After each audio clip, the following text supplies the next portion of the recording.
Nós precisamos de uma igreja viva, gente. Pelo que diz, verso 14: desperta, ó tu que dormes, levanta-te de entre os mortos e Cristo te iluminará. Aqui Paulo faz um apelo à igreja, dizendo para que a igreja faça isso, ela precisa se levantar dentre os mortos, ela tem que parar de ser cúmplice e participante nas trevas, para receber a luz de Cristo. Terceira coisa que Paulo diz, e essa é a passagem mais complicada aqui, é que nós temos que trazer a público aquilo que é feito em oculto.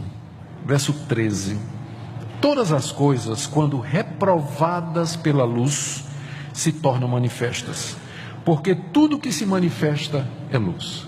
O que Paulo está querendo dizer aqui? Eu não vou aborrecer vocês com os detalhes de interpretação aqui, mas a interpretação que eu acho menos complicada e mais provável é que Paulo, ainda na linha de dizer como é que os cristãos devem se relacionar, ele está dizendo o seguinte: ele provavelmente está se referindo ao dever que os cristãos têm de expor publicamente as obras das trevas.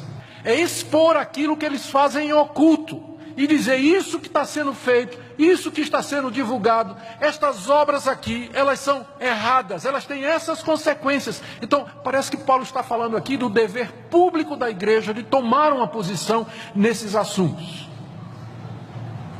Todas as coisas, todas aqui se refere ao que vem antes, todas estas coisas das trevas, né? Todas estas coisas, quando reprovadas pela luz, a luz aqui são os cristãos que têm a luz do Evangelho. Quando os cristãos então reprovam estas coisas, que são feitas em oculto, elas se tornam manifestas.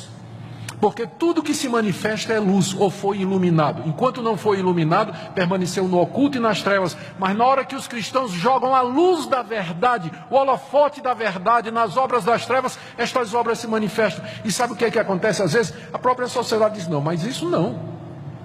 Recentemente aconteceu um escândalo nos Estados Unidos, numa ONG americana.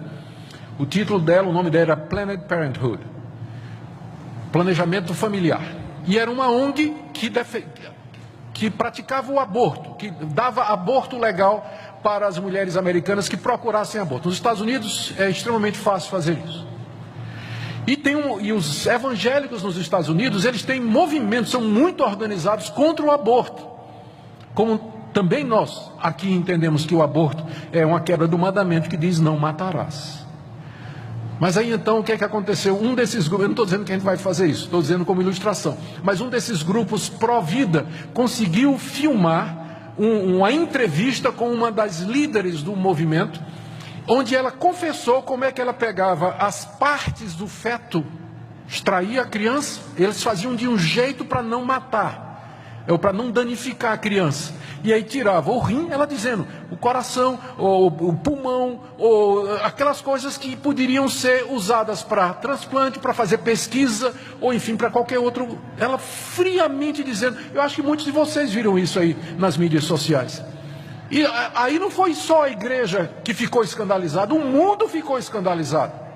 Os próprios descrentes disseram, mas que absurdo isso. Quando eles viram a foto lá, né, e o desmembramento, né, do feto, para as partes serem vendidas no comércio, isso deixou muita gente que não é crente indignada.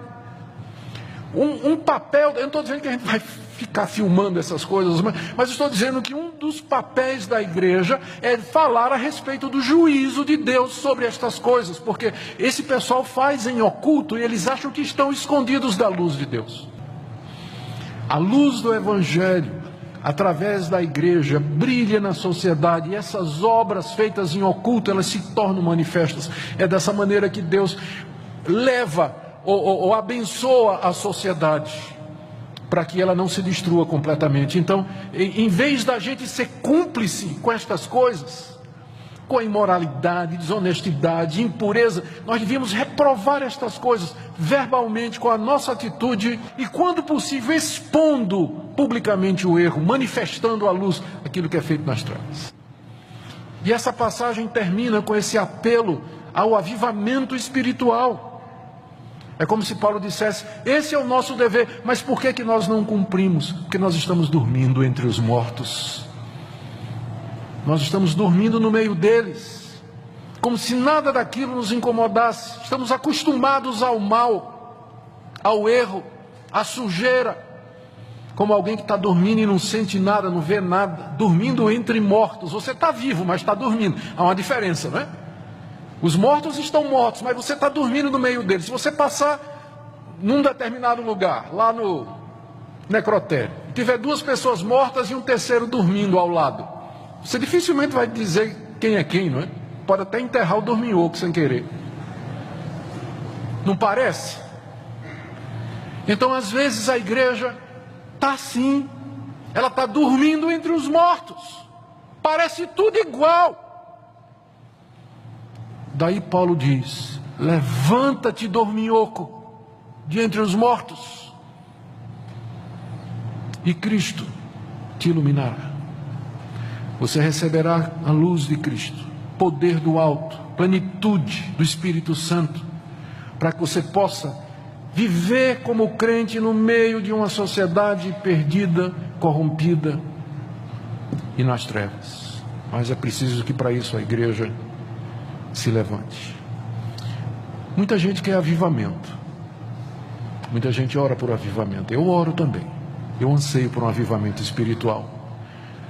Mas o que ele começa na igreja. Quando a gente pensa em avivamento, alguns ficam pensando em multidões se convertendo ao evangelho, mas o avivamento, quando começa, ele tem que começar na igreja. Quando nós saímos do sono, nos levantamos, somos iluminados pela glória de Cristo, tão cheios da luz de Cristo que a gente não pode fazer outra coisa senão transmitir essa luz. Através da verdade, está lá, no verso 9, o fruto da luz, da bondade, justiça e verdade numa sociedade que vive em trevas e corrompida. Só assim a igreja vai fazer diferença. Só assim ela vai ser de fato sal e luz, como Jesus Cristo mandou.